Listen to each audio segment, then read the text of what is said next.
Hello everyone, I'm Amulya. As Deepak told, I'm a full-time employee in Indian Space Research Organization, Bangalore, and a part-time student from IIIT Hyderabad. And my research interests is music signal processing, machine learning, artificial intelligence, anything with respect to classical music. And I'm a classical Veena player. And this paper is all about Tala classification using audio thumbnailing. Uh, Let me give you a outline of how my presentation goes. I'll first tell you what is the objective of this paper is all about and how is it different from the Western classical music which we have. And what, I mean, a very basic introduction to Indian classical music because it actually gives us an idea of why it is different from Western and what are the complexities that are involved in doing anything with respect to classical music in India and the elements of Carnatic music and the existing literature that are there with respect to Tala classification, the proposed methodology, results, and then conclusion. As we see with the advancement of the information technology, the way we generate, the way we browse, the way we store the data, the way we store the audio music has been changed drastically in last couple of decades. And this music information retrieval has played a very significant role. I mean, this information technology change has played a very significant role the way we retrieve the data as well.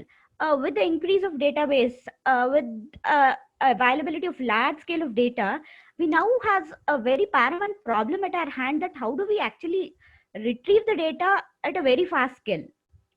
This is what as a audio classification generally refers to. And when it comes to a musical classification or musical retrieval, there is one more problem. Suppose there are 1,000 songs in the database and you just want to hum a song and want to get the entire song. How do we actually get it? Right? This is for the first time in the Carnatic music, we are trying to uh, build a model. I mean, we have built it, but we are not built it for the entire. I'll tell you what are the, lags or drawbacks of the model as well. And a novel approach has been proposed for the first time in Carnatic music, I can say, which is used to classify tals using something called as thumbnail. When I say thumbnail, thumbnail is actually a repetitive or a representative part of any musical recording. It is, you can actually call it as a preview of a musical recording. You need not hear the entire song. You can hear the preview for a 10 seconds and then choose whether you want to continue hearing it or not. That is what I call it as thumbnail. And thumbnail is not new to the theory of musical signal processing. It exists in case of Western signal processing, but why is it not there in Carnatic music or Hindustani music, say Indian classical music? To be precise, the problems that are existing in Western music is far different from the way from the problems that are existing in Indian classical music. In Western music, if we say C, I mean, C has the frequency of C has the same. Even if the whoever sings, the frequency remains the same. But that is not the case in case of Carnatic music. The concept of tonic comes, the concept of Shruti, which is very, very fundamental to the Carnatic music comes, which uh, gives us a very huge complexity in training the data set, testing it, etc., etc. We'll actually go through all of them. And now, when I say introduction to Indian classical music, when I say Indian music, it all about Hindustani and Carnatic. The word Hindustani generally refers to the northern part of India, and Carnatic refers to the southern part of India. And it is a very old, it dates back to somewhere 1000 BC. Samved, I mean, the Vedas. Samved is very famous for music. It is also called as Veda of melodies and chants. Now, where is the Indian classical music described for the first time? It is described in Bharata's Natya Shastra, which is 2000 BC. And as part of this paper, we are only dealing with Indian Carnatic music. We are not touching any Hindustani music as such here. The very basic elements of Carnatic music are Swara, Raga, and Tala. These three are the very basic elements to describe anything in Carnatic music. When it comes to Swara, we call Sapta Swaras. There are seven. Sapta refers to seven. There are seven Swaras in Indian music. Sa refers to Shadjam, Ri, Rishabam, Ga, Gandharam, Ma, Madhyamam, Pa, Panchamam, Da, Daivatam, and Ni, Nishadam. These Swaras are that is how a song is being built using these swaras. And how do we build something called as rag? Rag is nothing but probability of organizing the swaras. It is as simple as such. The way you organize this swara one after the other, you get a rag. If you organize sa, ga, ma, pa, that is one rag. Re, ma, pa, sa, that is one rag. It is just the probability of organizing these swaras, and it is called as a melody component. The tala is a rhythmic component of the recording, while rag is a melody component. A very beautiful analogy that exists as part of swara is that every swara has the frequency that is associated with each of the swaras is associated with a specific animal. If you see sa, where do we get the frequency of the sa? It's from the cry of a peacock. Where do we get the re? Is from the lowing of a bull. I feel this particular kind of analogy is very beautiful. And ga is from the bleating of a goat. Ma is a call of a heron. Pa is a call of a cuckoo. And if you see something very amazing, sa, re, ga, ma, all these four will have a different frequency altogether associated with it. While pa is the only frequency in all the saptaswarats which doesn't change at all. The call of a cuckoo, which is very beautiful. And now, I wish to say something very important. As I told, raga is nothing but the probability of arranging all the swaras, right? Bharata's Natya Shastra says raga is nothing but ranjayati iti raga. That which is very pleasing to the ear is what is rag. And these ragas are classified as Mailakarta and Janya ragas, are Sampurna and Asampurna. When I say Mailakarta, there are 72 Mailakarta ragas. All these Mailakarta ragas are Sampurna ragas. I mean to say, these ragas consist of all the 7 swaras, whatever I have mentioned previously. All Mailakarta ragas will have sa, re, ga, ma, pa, da, ni, sa in them. And all Janya ragas may or may not contain all these swaras in them. And there is many beautiful stories, in fact. If we sing this particular rag, suppose if we sing Anand Bhairavi, people say they attract snakes if we sing very diligently. I am not sure. I have never seen, but people generally say that. And tal. What is tal? This is what we are trying to do as part of this paper. Tal is nothing but the tradition of rhythm. How do the concept of rhythm is very much into Carnatic music. If see, the word thala has come from Tandava and Lasya. The first two letters from Tandava and the first two letters from Lasya have come together and form word thala. Tandava is nothing but the dance of a Shiva, and Lasya is nothing but a dance of a concert Shakti or Parvati, we say. So the thala, the raga, and the swara, these three are the components through which a song is being built, through which melody is being come, through which how a singer sings. And now if you if you see any Carnatic listener for years along, just by hearing to a song, they'll be able to tell this is from this rag. And they may not be trained Carnatic musician, but yet they say it. But the same thing is not so easy to compute it on a machine. The complexities that are involved is first is tonic or a shruti we call. How do we even identify what shruti a singer is singing? In any Carnatic concert, if you see, there will be something called as tambura in the background. That tambura is what, that tambura frequency is generally matched, tuned to the frequency of the singer. So any Carnatic concert, if you see, one singer can sing a frequency of 6. The other frequency will be 6.5. The other singer's tonic will be 6.5. So whenever you are trying to identify rag or tala or anything for that matter, you have to first identify the tonic frequency. You have to come down, and then only you will be able to identify what swaras are there, what is a rhythm he is playing, what is a swara, and then from there only you'll be able to build the rag of anything. That is one of the complexity involved in Carnatic music. The other complexity, if you see, we have something called as a concept of gamakas. The gamaka concept is very beautiful. Gamaka is nothing but you push the frequency of a swara to both of its successive notes. Suppose if you want to sing gamaka of re, you swing the frequency from sa, re, and till ga. And how will you be able to do it on a machine? But the beauty of a human mind is that we just capture it like that. We are born with intelligence. And now, this is what, as I told, is a concept of tonic in Indian music. Indian music, the tonic is nothing but a fundamental frequency or a reference frequency or a base frequency. That is a pitch that a performer chooses. And which is constant throughout the concert. Generally, the swara sa is called as a tonic frequency, or in Indian, it is called as shruti generally.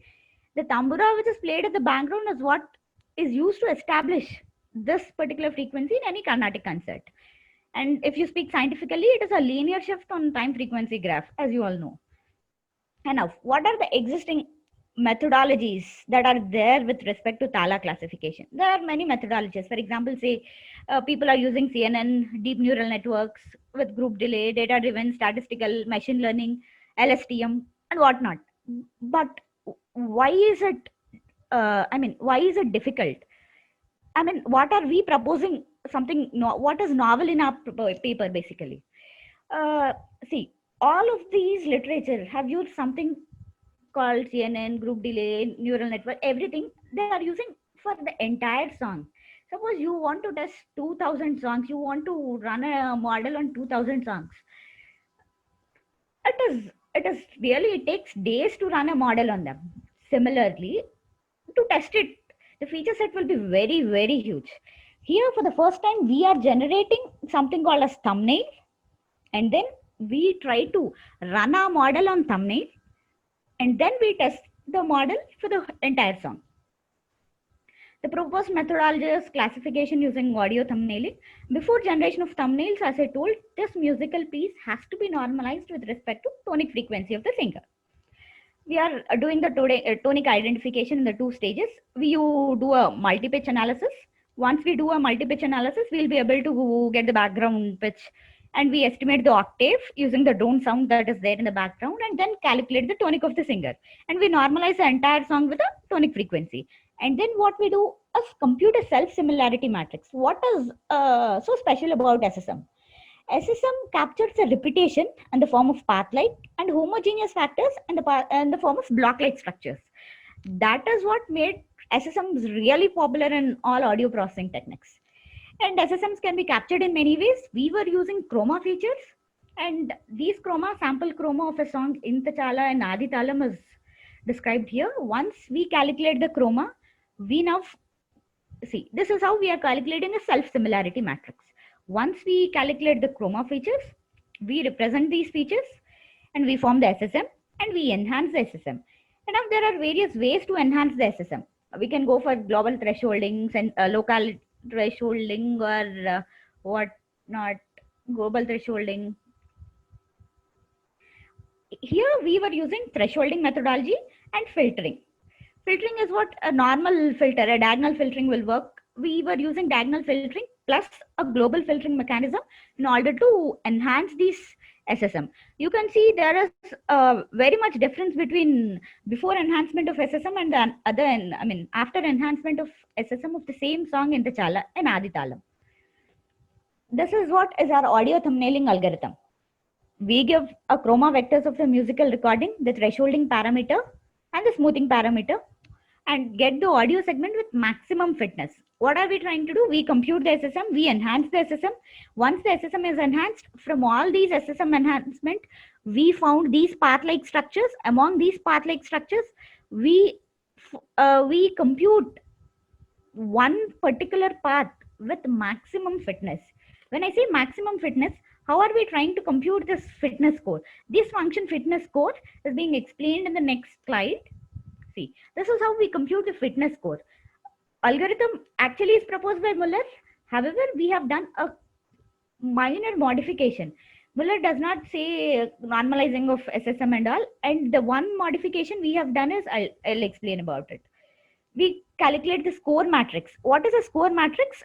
Given a SSM, we take a submatrix of this SSM from every N to M with every path-like structure, and we calculate a score matrix D with the help of these path-like structures.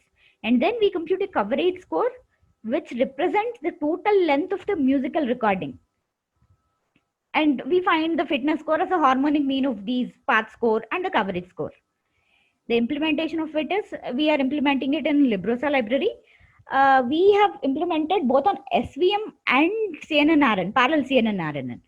As part of this architecture, as part of CNN-RNN, we train the classifier from both convolution and recurrent layers. The reason why we have done it is convolution actually captures spatial relationship, while recurrent captures the temporal characteristics. In CNN, we have 4 convolution layers interleaved with 2 pooling operations and then a dense layer. And RNN, we have an LSTM with a batch size of 128, and all these is being implemented in Keras library. The data set that is being provided by CompMusic is being used here. CompMusic is an excellent source of data set for all Carnatic music songs. We trained the model with the generated thumbnails. When I say generate, every thumbnail is approximately takes 90 seconds to generate for an average recording of 6 to 7 minutes. And we have tested the model with the full songs. 5 talas are being selected at the time of publishing this paper. I mean, sending it for publication, but now we have done for about 25 talas. And the selection of these talas is based on the number of beats. 140 songs, out of which 100 songs were used for training and 40 for testing. These are the name of the talas and their respective number of beats, training set, and the average duration of songs in minutes. The CNN-RNN produced a test accuracy of 84%, which is much near to what the other literature has proposed with respect to Tala classification. As I showed, Alex team has proposed a Tala classification using statistical modeling with a percentage of 82%. So we have a far better. And when it comes to conclusion, this is what using thumbnailing reduces the feature vector to a very significant extent. The same number of data actually train the model, test the model, and get a better accuracy with very less amount of time. But computationally, generating thumbnail is not an easy task. It takes 90 seconds to compute for a recording of 6 minutes. We are in the process of building a model for ragas as well. About 30 ragas we have built, and thumbnails are giving good amount of confidence in us. Good to go about. And that's all from me. Any questions?